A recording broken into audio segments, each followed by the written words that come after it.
What is your guilty pleasure song? It really gave me that sense of perspective. I've got to do something to help. Yeah. What drives you?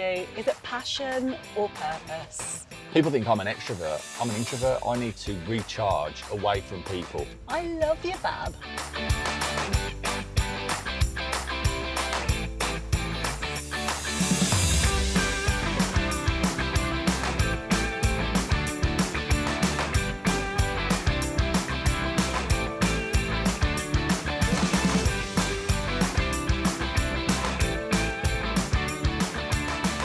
Hey PJ, how are you? I'm all right, mate. I'm all right. Not too bad. Welcome. Not too bad.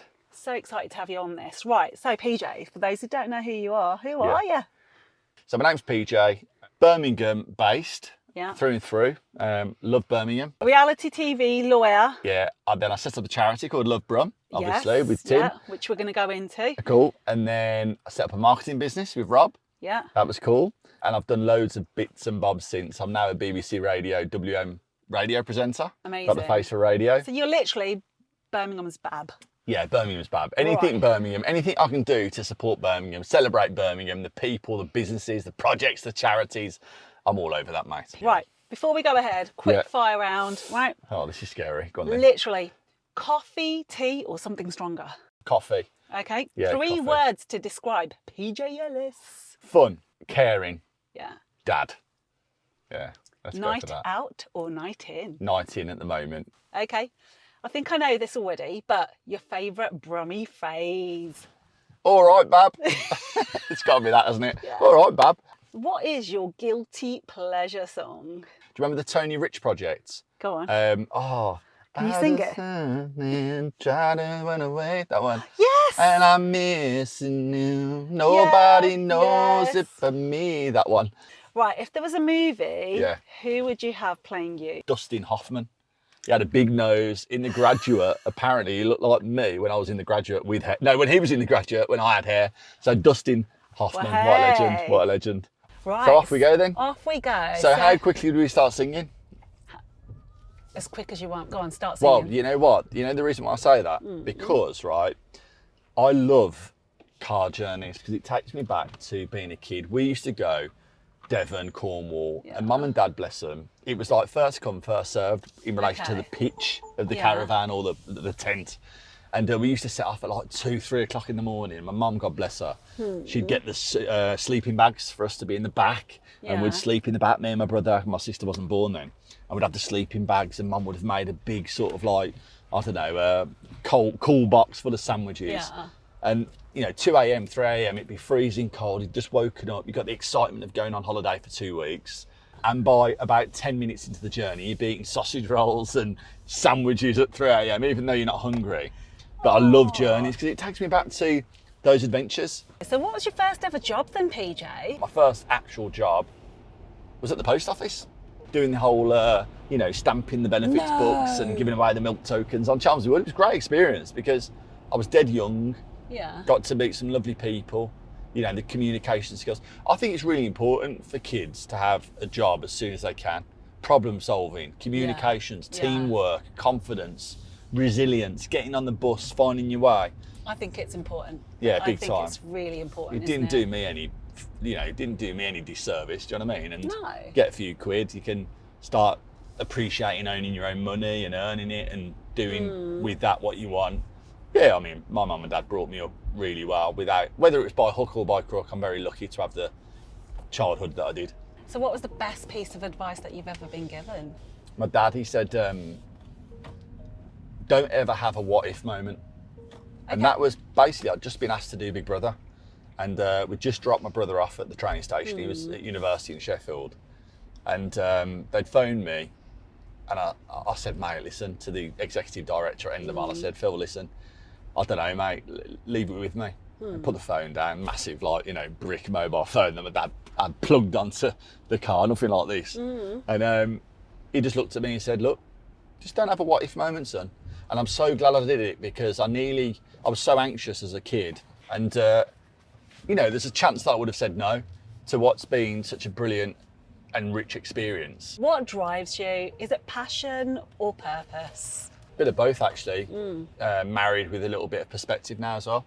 Yeah. So I'd like to say that I've always done things that are purposeful. I suppose that journey started with the Help Harry Help Others stuff, the Harry Mosley charity that me and Tim got around and helped, and we set up the charity ball, which still continues today. And that was off the back of me becoming a dad, realising, bless, what Harry was going through in his family. He died of a brain tumour, if you remember, God bless him. And I thought, you know what? It really gave me that sense of perspective. I've got to do something to help. It was something Mum was very, very keen on doing. Right. She was just the most amazing person. And you can tell I'm talking in my past tense that we lost Mum in June 2024. So I've been able to play with passion and purpose up until losing Mum. And now I'm able, God bless her, it's the gift that she gave me that I hope she knows she gave me, because it was the one I've overpaid for most, and Mum has of course. But it's a perspective. So I'm able to play with passion, purpose and perspective, and it's an absolute superpower. It allows me to, ironically, this is going to sound bizarre, but it doesn't mean I don't care, but I care less about certain things that used to hamstring me. You know, what do people think about me? People are looking at my legs or my fat bum or my big head or whatever it might be. No one cares. They're all in their own stress loops. Cares. I don't think it doesn't matter. It's what you think, I think. Yeah, and I'm getting stronger in, you know, what is it? You listen to, the voice you hear most is your own, right? Yes. So, you know, talk more confidently to yourself, be more positive, and all that sort of stuff. All those anxieties I've had for years and years, and my mum knew me the most, and ironically, since she's gone, she's given me this gift that's enabled me to sort of be more confident, to be more understanding in what I want and what I should be delivering for mine. Yeah, of course, I'm still going to give, but actually charity should start at home, if that's the old adage, or, you know, make sure that when you give to others that your cup's full as well, all that. So yeah, I mean, thank God bless your mum. She's left me with the most amazing gift of perspective, and as I said, like, it's very powerful. It is, isn't it? And what about your biggest lesson that you've learned from running your own ventures? And it's been quite a few, haven't there? Yeah, I've ran a few. Been lucky to, obviously I don't make money from the charity stuff that, you know, we set up Bab of Brum, me and Tim, in 2012 with a guy called Dave McLean, lovely guy.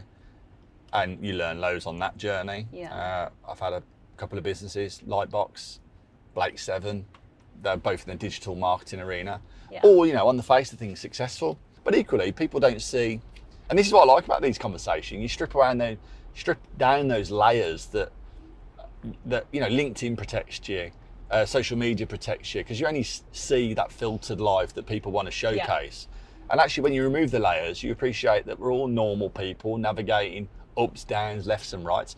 I never realised you were a lawyer. Well, basically, I was a really socially awkward kid, very nervous, very anxious, and I was a decent footballer. So that's all I wanted to be. Yeah. And I think my anxieties didn't necessarily push me into education, but I was stimulated by learning. But yeah, I was an overthinker, and that led into me just wanting to get all the straight A's, which led into my career as advisor, just going, I wanted to be a lawyer. I just thought law would be dancing babies, cocktails and pretty ladies. So I thought, yeah, let's go for it.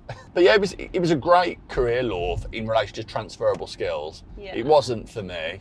But actually, you know what? Times have changed. I didn't realise, you don't back then, but actually if you work for a law firm now, there's so many more things you could do in the law firm that might not have been practicing law like I was, a solicitor. What purpose was that giving me? You know, making money was great. I thought success was more material back then. Yeah. I wanted a big house, car, watch, and then you get all those. Yeah. And actually, I would give all those up in a heartbeat to spend a second with my mum again.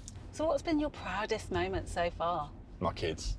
And part of that journey has been my most challenging journey, because actually one of my regrets with the lowercase r is that for the first 8 years of Blake's life, my son is 14 now, I wasn't really around. You know, I thought success was, you know, having your name above the door and a huge number of staff members and a big office and all that. And he just wanted my time. He's not, you know, I'm not thinking now of Mum of what she earns and what her staff head count was like. I just miss her and the time we spent.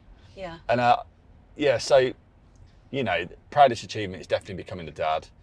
And actually off that, I suppose, which is a pretty standard thing for any parent to say, probably love Brum. You know, Yeah. a charity that, you know, we've supported in one way or another over 400 local projects, and I'm not around that charity, what's the word, like officially anymore. After 10 years, Mum said, look, you've done enough, Bab. And Dave McLean, actually, he left about a year into the journey. He said, you'll know when you need to move on. Yeah. There'll be new blood, there'll be new energies. Yeah. And we've got a great board of young, energetic people that are carrying on that work. And yeah, I'm really proud of that. I mean, you mentioned something earlier on about time, the commodity, like that's so precious. Yeah. It's not about the money, it's about time people give you. Yeah. I mean, I rely on people who mentor me, people I can turn to. Who do you turn to? Who mentors you? I'm a big advocate of mentor-mentee relationships. You get as much out of being a mentor as you probably do as a mentee. So I'm mentoring someone at the moment, to remain nameless, but she's a lovely lady doing brilliant things, and I get as much out of her as I hope she gets out of me. Yeah. But I've had some real standout mentors in my life. One of them, Tim Andrews, MBE. He's a great guy. He's always supported me, and I know how much he's supported other charities, more than people will ever know. He's been there for me when he's always been a good ear, like, you know, whether it be business. Another one, Andy Dawson, Curium Solutions, lovely guy. His values, fantastic framework, and just always very supportive. My dad, my mum, I mean, I say pretty standard, but actually, you know what? I sometimes think that that's reality, that everyone has that framework from a parenting point of view, and unfortunately they don't. So I was really lucky to have that.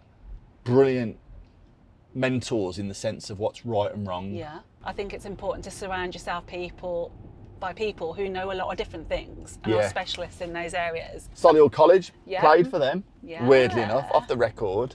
So the universities or the colleges rather, would play a tournament across the UK, and the winners would represent England in a World Cup. And basically, even though I didn't go to that college, they drafted me in. I was a foreigner. Yeah, because I was quite a good goalkeeper, so I played for England. They drafted you in France. Went to a tournament in France. No. Yeah.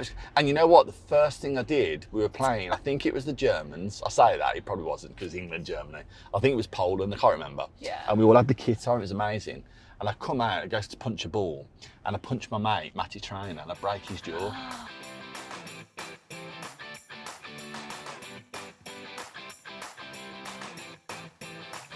You know what, when you're running a business or whatever you're doing in life, there's always going to be ups and downs. Yeah.